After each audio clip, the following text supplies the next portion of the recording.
Assalamualaikum warahmatullahi wabarakatuh.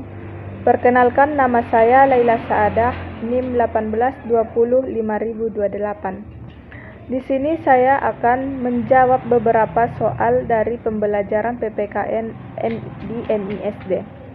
Yang mana pertanyaan yang pertama adalah, bagaimana meningkatkan karakter siswa di SDMI dalam pembelajaran jarak jauh? Dalam pembelajaran jarak jauh, menurut saya, cara meningkatkan karakter di SDMI dalam pembelajaran jarak jauh ini ialah dengan memberikan inovasi, yang dimana guru memberikan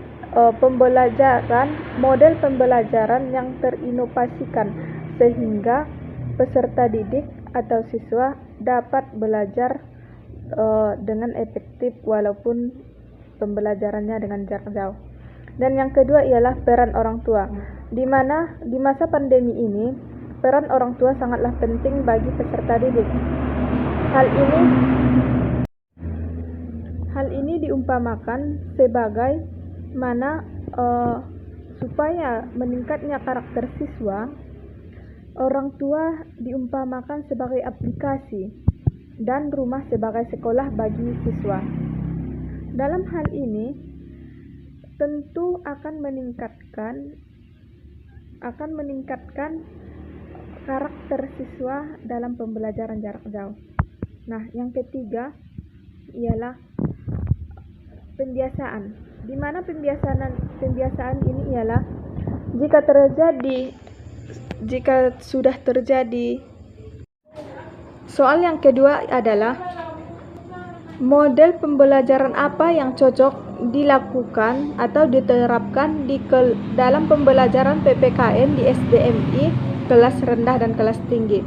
Model pembelajaran yang cocok dilakukan pada pembelajaran PPKN di kelas rendah adalah pembelajaran dengan pendekatan induktif, deduktif, dan ekspositori.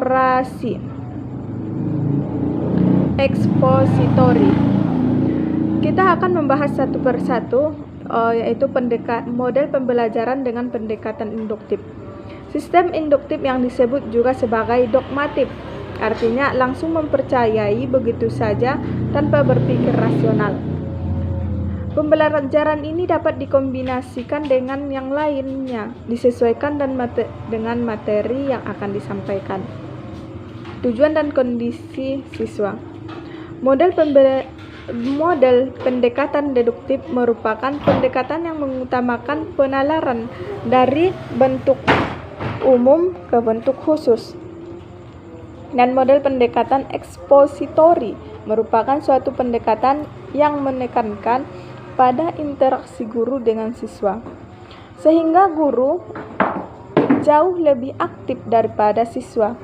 Sedangkan model pembelajaran cocok di kelas tinggi adalah model pembelajaran bermain peran, simulasi sosial, telaah jurisprudensi, inquiry, dan pendekatan proses.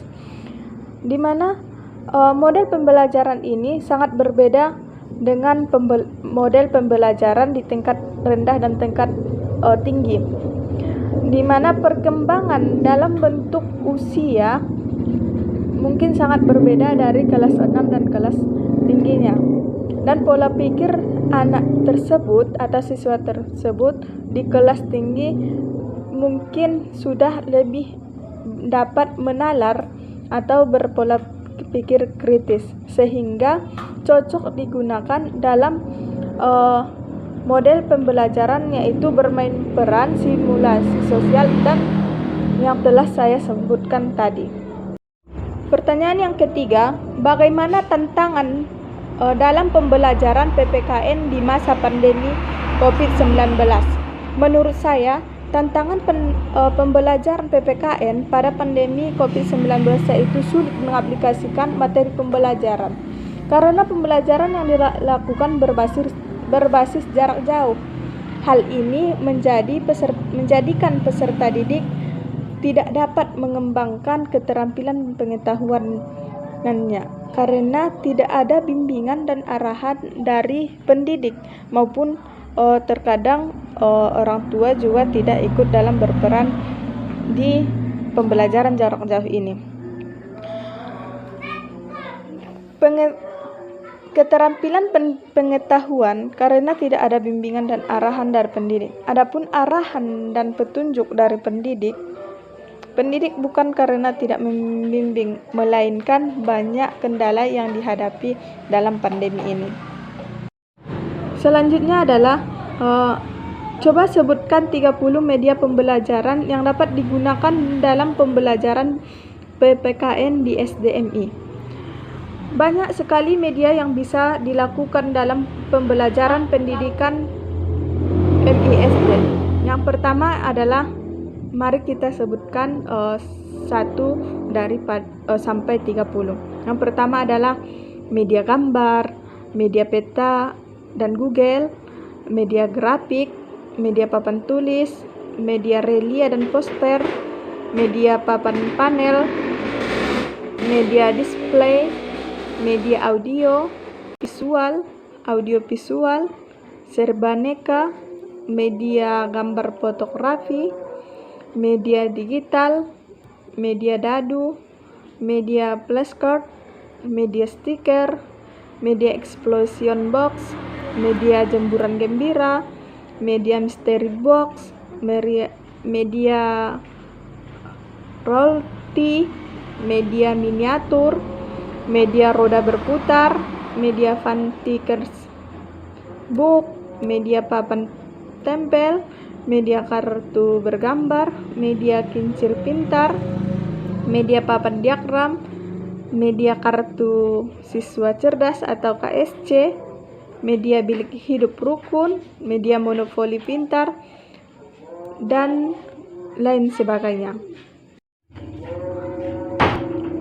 Tuliskan tujuan pembelajaran PPKN menurut para ahli. Tujuan pembelajaran PPKN menurut para ahli adalah menurut Nana Saidi Sukmadinata mengidentifikasikan 4 manfaat dan tujuan pembelajaran, yaitu memudahkan dalam mengkomunikasikan tujuan pembelajaran.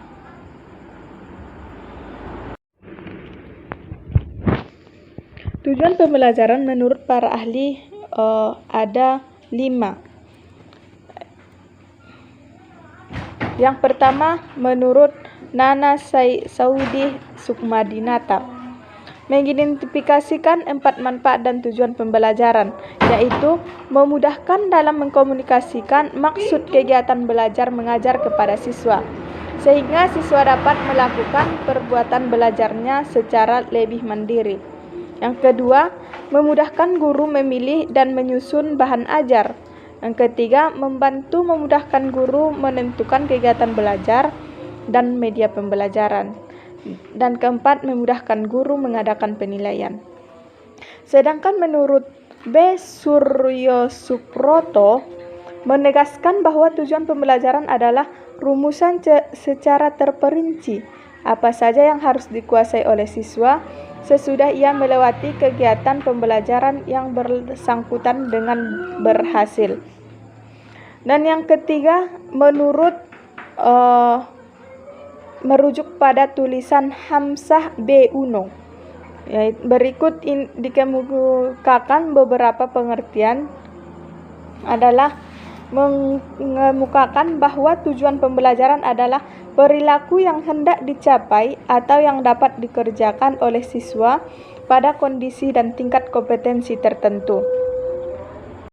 Sedangkan menurut Kem dan David E. Kavel menyebutkan bahwa tujuan pembelajaran adalah suatu pernyataan yang spesifik yang dinyatakan dalam perilaku atau penampilan yang diwujudkan dalam bentuk tulisan untuk menggambarkan. Menurut Kem dan David E. Kavel menyebutkan bahwa tujuan pembelajaran adalah suatu pernyataan yang spesifik yang dinyatakan dalam perilaku atau penampilan yang diwujudkan dalam bentuk tulisan untuk menggambarkan hasil belajar yang diharapkan.